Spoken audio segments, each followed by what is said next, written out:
Hello everyone, Astro with M Singh में मैं M Singh आप सभी का बहुत बहुत स्वागत करती हूँ।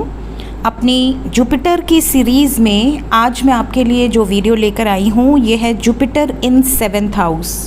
आपकी लग्न कुंडली में जैसा कि आप इस इमेज में देख पा रहे हैं, अगर जुपिटर 7th हाउस में लिखा हुआ है, ठीक है, जहाँ पर जिस घर में जुपिटर लिखा है उस घर की बात कर रही हूँ, नंबर कोई भी हो सकता है। अगर यहाँ पर जुपिटर लिखा है या गुरु लिखा है आपकी लग्न कुंडली में, तो ये वीडियो आपके लिए डेडिकेटेड है। देखिए, जुपिटर मतलब देव गुरु बृहस्पति जब आपके लग्न कुंडली में सप्तम भाव में बैठते हैं तो किस तरीके के परिणाम आपके जीवन पर पड़ते हैं, आपके स्पेशली आपके वैवाहिक जीवन पर किस तरीके के परिणाम मिलते हैं, ये हम इस वीडियो में डिस्कस करेंगे। किस तरीके का प्रोफेशन आपका हो सकता है, ये भी हम इस वीडियो में डिस्कस करेंगे। अगर जुपिटर नेगेटिव प्रभाव दे रहे हैं या देंगे तो किस तरीके के प्रभाव आपको देखने मिल सकते हैं, ये भी हम इस वीडियो में डिस्कस करेंगे। तो पूरी वीडियो को ध्यान से देखिएगा। सबसे पहले जुपिटर हमारी लाइफ में क्या इफ़ेक्ट डालते हैं। देखिए, जुपिटर देवों के गुरु, जो देवताओं को गाइड करते हैं, वो सबसे ज़्यादा ऑस्पिशियस प्लैनेट है हमारी लाइफ में। दैवीय कृपा के स्रोत आप कह सकते हैं। जिस भी घर में बैठेंगे, जिस भी दृष्टि से जिस घर को इफ़ेक्ट करेंगे, वहाँ पर ये एक्सपेंशन करते हैं, वहाँ पर आपको ग्रोथ देते हैं, नॉलेज देते हैं, विजडम देते हैं। फीमेल्स के बर्थ चार्ट में पति को हम देखते हैं, स्पाउस को हम देखते हैं गुरु से। जहाँ भी गुरु बैठे हैं, जुपिटर बैठे हैं, उस हाउस से हम आपके पति का विवरण देखते हैं। साथ ही साथ जुपिटर आपके बिलीफ सिस्टम को भी दर्शाते हैं, कैसा आपका बिलीफ सिस्टम होगा। अब अगर हम बात करें 7th हाउस की, तो 7वां भाव जो होता है लग्न कुंडली में, ये आपके स्पाउस का होता है। आपका स्पाउस कैसा होगा, आपकी शादी कैसी होगी, अरेंज मैरिज होने के चांसेस हैं, लव मैरिज होने के चांसेस हैं। 7th हाउस को हम अदर पीपल का हाउस भी बोलते हैं। जैसे लग्न आपका हाउस है, वैसे ही उसके ऑपोजिट 7वां भाव दूसरे आपको कैसे देखते हैं, दूसरों के प्रति आपका कैसा स्वभाव हो सकता है, दूसरों के प्रति आप कैसे डील करोगे, दूसरों के साथ कैसे डील करोगे। साथ ही साथ बिजनेस पार्टनरशिप को हम देखते हैं, लीगल बॉन्डिंग्स, लीगल पार्टनरशिप्स। आप बिजनेस कर सकते हैं, सफल होंगे या असफल होंगे, ये भी हम सप्तम भाव से देखते हैं। अब अगर यहाँ पर गुरु जैसा ऑस्पिशियस प्लैनेट आकर बैठ जाए तो किस तरीके के प्रभाव आपको देखने मिलेंगे।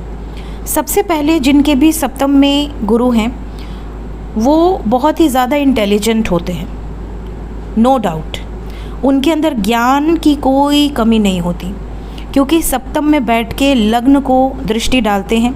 तो डेफिनेटली आप बुद्धिमान होंगे, ज्ञानी स्वभाव आपका होगा, ज़्यादा से ज़्यादा नॉलेज आपके पास होगी और हर तरीके की फील्ड की नॉलेज आपके पास होगी। ऐसा नहीं कि आपने सपोज़ कि आप साइंस के स्टूडेंट हैं तो आपके पास सिर्फ साइंस की ही नॉलेज है, ऐसा नहीं है। ऐसे जो जातक होते हैं जिनके सप्तम में गुरु होते हैं, इन्हें हर फील्ड की नॉलेज होती है। कई बार ऐसा भी देखा गया है कि ऐसे जातकों को कई भाषाओं का भी ज्ञान होता है, ठीक है। अलग अलग लोगों से मिलना, अलग अलग लोगों से बातचीत करना, इनको बहुत जल्दी लोगों की भाषाएं समझ में आती हैं और ये कई भाषाओं के ज्ञानी भी देखे गए हैं। साथ ही साथ इन्हें पता होता है कि लोगों से कैसे काम निकालना है, क्योंकि जुपिटर बैठे अदर पीपल्स के हाउस में, तो ये बहुत जल्दी दोस्ती कर लेते हैं। इनका नेटवर्क सर्कल काफ़ी ज़्यादा स्ट्रॉन्ग होता है, काफ़ी बड़ा नेटवर्क सर्कल हो सकता है। अच्छे लोगों से इनकी पहचान होती है, उच्च पदों पर आसीन लोगों से इनकी पहचान होती है। तो इनको काम निकालना बहुत आसानी से आता है, लोग इनको रिस्पेक्ट भी करते हैं, इनकी एडवाइस को फॉलो भी करते हैं, क्योंकि ये बहुत अच्छे एडवाइज़र भी होते हैं, ठीक है। इनका व्यक्तित्व अगर मैं सिंपल वर्ड्स में कहूँ तो ये स्वाभिमानी होते हैं। इनके लिए सबसे पहले अपनी सेल्फ़ रिस्पेक्ट होती है। कई बार ये अपनी सेल्फ़ रिस्पेक्ट के लिए कई लोगों से पंगा भी ले लेते हैं। लोगों को ऐसा लगता है कि ये बहुत एटीट्यूड वाला पर्सन है, बट ऐसा होता नहीं है। यहाँ पर ये भी बता दूँ कि ऐसे जो जातक होते हैं, इनके जो स्पाउस होते हैं, क्योंकि सप्तम में गुरु बैठे हैं तो सप्तम स्पाउस का हाउस है, तो यहाँ पर आपका जो स्पाउस होगा वो बहुत ही ज़्यादा क्वालिफाइड हो सकता है, वेल एजुकेटेड पर्सन हो सकता है, बहुत ज़्यादा फ़िलोसॉफ़िकल उसके थॉट्स हो सकते हैं, काफ़ी रिलीजियस बिलीफ सिस्टम उसका बहुत स्ट्रॉन्ग हो सकता है, आध्यात्मिक स्वभाव का हो सकता है। ऐसा भी देखा जाता है कि ऐसे जो जातक होते हैं जिनके सप्तम में गुरु हैं, उनके स्पाउस टीचिंग फील्ड से जुड़े हुए हों, गुरु किसी को ज्ञान देना, काउंसलिंग करना काउंसलर के तौर पर, या फिर लीगल फील्ड से जुड़े हों, क्योंकि जुपिटर बताते हैं कैसे लॉ को फॉलो करना है। तो जज हो सकते हैं, लॉयर हो सकते हैं।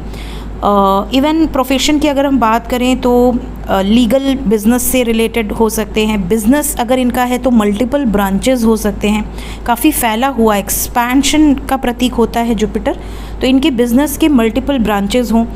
इवन टीचिंग, प्रीचिंग, इन सब फील्ड से रिलेटेड हो सकते हैं। मोटिवेशनल स्पीकर्स हो सकते हैं, स्पिरिचुअल गुरु हो सकते हैं, ठीक है। साथ ही साथ ऐसे जो जातक होते हैं ये सेल्स एंड मीडिया में भी काफ़ी अच्छा करते हैं, क्योंकि जुपिटर जो है थर्ड पर भी इफ़ेक्ट डालते हैं, थर्ड हाउस पर। तो जर्नलिस्ट हो सकते हैं।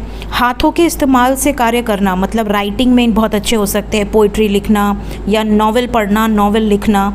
इवन मेडिसिन फील्ड से भी जुड़े हुए हो सकते हैं। फार्मासिस्ट हो सकते हैं, फार्मा कंपनी में काम कर रहे हैं, काउंसलर हो सकते हैं, अच्छे एडवाइज़र हो सकते हैं। तो बहुत सारा प्रोफेशन जो मैंने बताया ये आपके स्पाउस का हो सकता है। यहाँ पर मैं ये भी बताऊँ कि आपके स्पाउस का व्यक्तित्व ऐसा होगा जैसे ये बहुत बैलेंस्ड स्वभाव के होंगे। बहुत ही आपको ऐसा लगेगा कि आपको एक बहुत ही सुलझा हुआ पर्सन मिला है जो ज्ञानी है, मैच्योर है, सोच समझकर लाइफ को आगे बढ़ा सकता है। ऐसी सिचुएशन में कई बार अरेंज मैरिज के चांसेस बहुत स्ट्रॉन्ग होते हैं। और अगर यहाँ पर ये भी देखना होता है आपके बर्थ चार्ट में 5th हाउस और 9th हाउस की क्या कंडीशन है। अगर मंगल और शुक्र का कंजंक्शन है तो लव मैरिज या लव कम अरेंज मैरिज के भी चांसेस बन सकते हैं। लेकिन एक बात मैं ज़रूर कहूँगी कि जिनके भी 7th हाउस में जुपिटर की प्लेसमेंट होती है ये अपने स्पाउस का सिलेक्शन बहुत ही सोच समझ कर करते हैं। किसी के भी साथ शादी कर लें, किसी से भी प्रेम कर लें, ऐसा नहीं होता है। ऐसे जो जातक होते हैं जब ये शादी के बारे में सोचते हैं तो ये बहुत सोच समझकर सामने वाले की क्वालिफ़िकेशन क्या है, फाइनेंशियल सपोर्ट कितना रहेगा, फैमिली को ये किस तरीके से सपोर्ट कर सकते हैं, इनके अंदर मैच्योरिटी कितनी है, रिस्पॉन्सिबिलिटी उठा सकते हैं या नहीं उठा सकते, ये सारी सिचुएशन को देख परख कर, फैमिली बैकग्राउंड को देख परख कर ही शादी करना पसंद करते हैं। ऐसे जो जातक होते हैं अगर 7th हाउस में जुपिटर डेबिलिटेटेड हो, नीच राशि में हो या किसी पापी ग्रह के साथ बैठे हों, जैसे राहु के साथ बैठ गए, शनि के साथ बैठ गए, ठीक है, तो ऐसे जो जातक होते हैं या मंगल के साथ बैठ गए, ऐसे जो जातक होते हैं ना इनकी शादी पर बहुत ही बुरा प्रभाव पड़ जाता है। अगर मैं कमज़ोर जुपिटर की बात करूं तो सबसे पहला प्रभाव तो आपकी शादी किसी ऐसे व्यक्ति से हो सकती है जो शुरू में ऐसा दिखाए कि ये बहुत अच्छा है, बहुत ही सुलझा हुआ व्यक्ति है, बहुत ही नॉलेजेबल पर्सन है, बहुत ही फ़िलोसॉफिकल है, रिलीजियस है, लेकिन शादी के बाद आपको पता चलेगा कि वो सब आडंबर था, ढोंग था। हो सकता है कि आपका पर्सन ने आपसे झूठ बोला हो, बहुत सारी बातें छुपाई हो। कई बार ऐसे सिचुएशन में डिवोर्स के चांसेस बहुत स्ट्रॉन्ग हो जाते हैं। कोर्ट कचहरी के मैटर से बहुत ज़्यादा लॉसेस होते हैं। कई बार ऐसा भी देखा गया है कि गुरु यहाँ पर जातक को प्रोटेक्ट भी करते हैं। अगर कोर्ट कचहरी का कोई मैटर हो भी गया तो गुरु आपको इस मुसीबत से बाहर निकालते हैं, ठीक है। कई बार नेगेटिव जुपिटर के कारण आपका स्पाउस बहुत ही घमंडी व्यक्तित्व का मालिक हो सकता है, बहुत ही ज़्यादा एरोगेंट एटीट्यूड के साथ रहने वाला। कई बार 2 शादी के योग भी बन जाते हैं। ऐसी भी सिचुएशन देखी गई है। अगर जुपिटर यहाँ पर नेगेटिव हो गए तो बहुत बुरा प्रभाव आपकी जीवन पर पड़ने लगता है। अब अगर हम बात करें जुपिटर के एस्पेक्ट्स की, किस तरह का रिएक्शन दिखेगा आपको आपकी लाइफ पर इनके दृष्टि के कारण, क्या इफ़ेक्ट्स आपको देखने मिल सकते हैं। तो जुपिटर जब सप्तम में बैठेंगे तो सबसे पहले ये 5th दृष्टि से, 5th एस्पेक्ट से 11th हाउस को देखेंगे। 11th हाउस है आपके गेन्स का हाउस, लाभ भाव, आपके फ्रेंड सर्कल का, आपके सोशल नेटवर्क का। और जुपिटर एक्सपेंशन के कारक हैं, तो कई बार ऐसे लोगों का जो सोशल सर्कल होता है वो काफ़ी बड़ा होता है, ह्यूज नेटवर्क सर्कल। बहुत सारे लोग आपको जानते हैं, बहुत सारे लोग आपके साथ जुड़े हुए हैं कहीं ना कहीं, किसी न किसी माध्यम से। या तो फिर आपके बड़े भाई बहन आपका एक सपोर्ट सिस्टम बन सकते हैं। यहाँ पर आपको बड़े भाई बहन या दोस्तों के थ्रू लाभ हो सकता है। शादी के बाद लाभ हो सकता है, शादी के बाद आपका भाग्योदय हो जाए, ऐसी पॉसिबिलिटी बनती है। लग्न को देखेंगे सप्तम में बैठ के, तो लग्न को देखेंगे तो ये आपको ज्ञानी व्यक्तित्व के मालिक बनाएंगे, आपको ऐसे विचार देंगे कि आप सही मार्ग पर चलें, रिलीजियस बिलीफ सिस्टम आपका स्ट्रांग रहेगा, लॉ को फॉलो करें। ऐसे जो व्यक्ति होते हैं अगर जुपिटर प्रॉपरली प्लेस्ड हैं तो ये कभी भी कोई गलत काम नहीं करना चाहते और किसी को ठग कर पैसा ले लें, किसी को लूट कर पैसा ले लें, किसी को धोखा दे दें, ऐसा इनकी एनर्जी में नहीं होगा। ये बहुत ही सुलझे हुए, बहुत ही सद्मार्ग पर चलने वाले लोग होते हैं। लोगों को अच्छी एडवाइसेस देना, लोगों को गाइडेंस देना, काफ़ी क्वालिफाइड भी देखे गए हैं। पर ये भी कहा जाता है कि अगर जुपिटर सप्तम में हो तो कई बार आप पढ़े लिखे तो बहुत होते हैं, लेकिन आप अपनी पढ़ाई से रिलेटेड, अपनी एजुकेशन से रिलेटेड फील्ड में ना जाकर एक ना एक पॉइंट ऐसा आता है जब आप फील्ड चेंज कर देते हैं। जैसे पढ़ाई आपने किसी और फील्ड से की थी लेकिन आप चले गए लॉ फील्ड में, या पढ़ाई आपने किसी और फील्ड से की और आप चले गए बिजनेस में, तो आपका कई बार फील्ड चेंज हो जाता है। ठीक है, थर्ड हाउस पे भी नवम दृष्टि से देखेंगे तो थर्ड हाउस पे देखेंगे तो छोटे भाई बहन हो सकता है ज़्यादा हों, आपके बाद काफ़ी भाई बहन आपके हो सकते हैं। इसके अलावा ये भी पॉसिबिलिटी हो सकती है कि आप बहुत ही डेयरिंग स्वभाव के होंगे, करेजियस होंगे, कभी भी हार नहीं मानेंगे, ज़िंदगी में आगे बढ़ते रहने का आपके अंदर एक जज्बा होगा चाहे कितनी भी मुसीबत आ जाए। सो इस तरीके के रिजल्ट्स आपको आस्पेक्ट से देखने मिलेंगे। एक बात ज़रूर कहूँगी कि अगर सप्तम में गुरु हैं और डेबिलिटेटेड हैं या नेगेटिव इफ़ेक्ट दे रहे हैं तो ऐसे जातकों को भगवान विष्णु की आराधना ज़रूर करनी चाहिए। सूर्य की आराधना करें, विष्णु जी की आराधना करें, विष्णु सहस्त्रनाम का पाठ कर सकते हैं। बांके बिहारी, द्वारकाधीश, जहाँ भी आप रहते हैं, जिस भी एरिया में रहते हैं, विष्णु जी के दर्शन ज़रूर करें। साथ ही साथ हल्दी, चंदन, पीला चंदन, हल्दी और केसर आप तिलक ज़रूर लगाएं, डेली लगाएं अपने माथे पर।